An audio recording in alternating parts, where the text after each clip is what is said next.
What if the king of pop never walked that lonely road alone? What if, instead of courtrooms and exile, Michael Jackson found healing on stage with his brothers by his side? No scandal, no arrests, no "this is it" curtain call. Just one more act, rewritten by unity, redemption, and purpose. In this alternate timeline, Michael Jackson doesn't fade into isolation. He reunites with the Jacksons. And everything changes. This is what could have happened.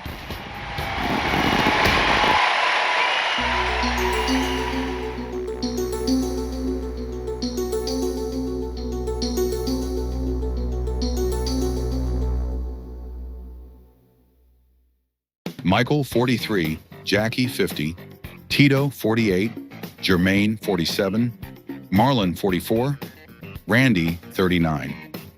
In our timeline, Michael Jackson reunited with his brothers for the 30th anniversary special at Madison Square Garden in September 2001.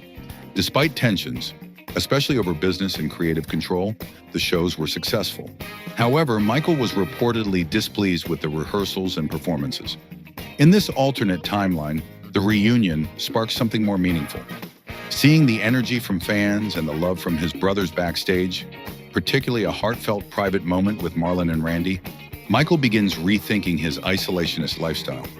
Rather than keeping distance, Michael agrees to do a short documentary about the Jacksons' history, followed by a limited-run Jacksons Then and Now tour, showcasing Jackson 5 classics and newer solo material.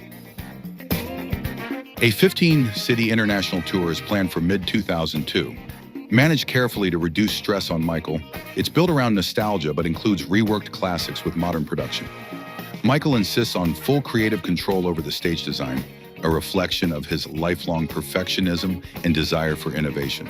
The brothers agree, allowing Michael to lead the visual aspect while Jermaine co-produces the musical arrangements. The tour is a massive hit across Europe and Asia, especially in Germany, the UK, and Japan. Critics hail it as a stunning comeback and family renaissance.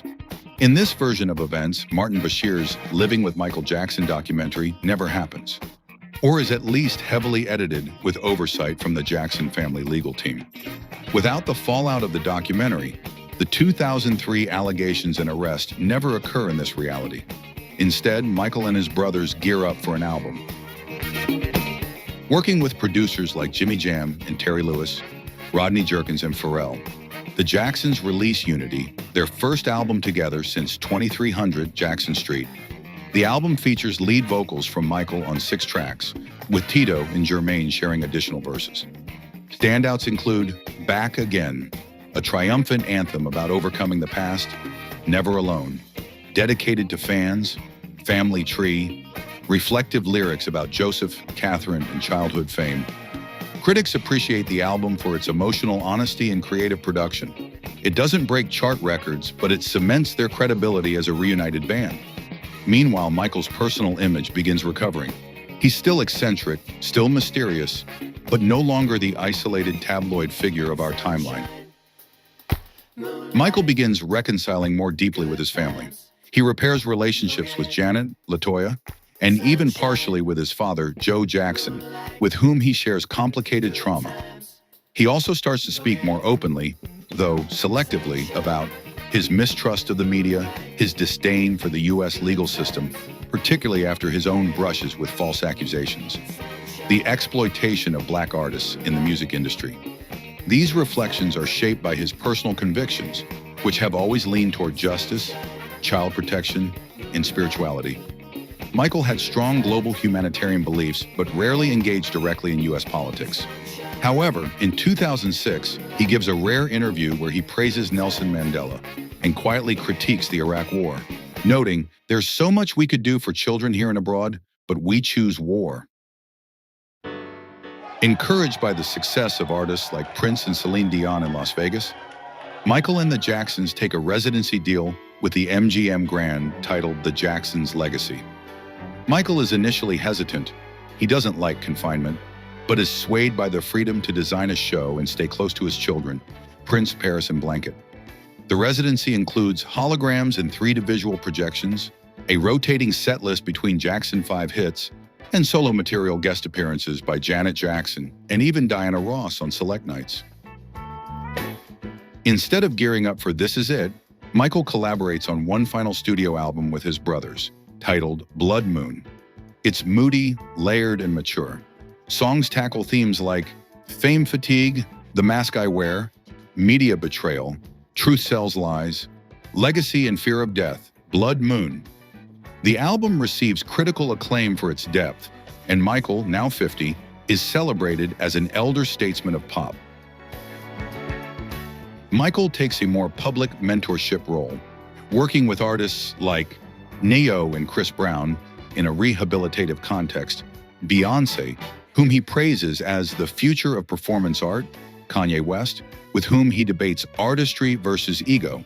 He's no longer chasing fame, but reclaiming control over his narrative. His faults remain: still obsessively perfectionist, still emotionally fragile at times, still awkward in public spaces, but he's more grounded. Friends say his children centered him. He becomes a doting father, shielding them from fame. Michael directs a visual anthology series for Netflix titled Dreamwalker, using motion capture and high-concept visuals to tell allegorical stories about fame, humanity, and loss. He begins teaching performance theory and creative process in private masterclasses. Michael Jackson redemption becomes a trending cultural shift as the world reassesses how it treated him. He receives a Presidential Medal of Freedom in 2018, awarded post-Obama by a bipartisan committee that acknowledges both his humanitarian work and cultural impact. Michael passes away peacefully in 2027 at age 68 due to complications from a chronic autoimmune condition. The world mourns differently this time, not in shock, but in reflection. His funeral is attended by Barack Obama, Oprah, Diana Ross, Stevie Wonder, Beyoncé, and his entire family. He leaves behind a new legacy, one not stained by scandal and paranoia, but defined by reconciliation, vision, and family unity. In this timeline, Michael Jackson didn't leave us in sorrow. He left us in song. With his brothers beside him, his legacy wasn't rewritten by scandal, but reaffirmed by unity, vision, and peace.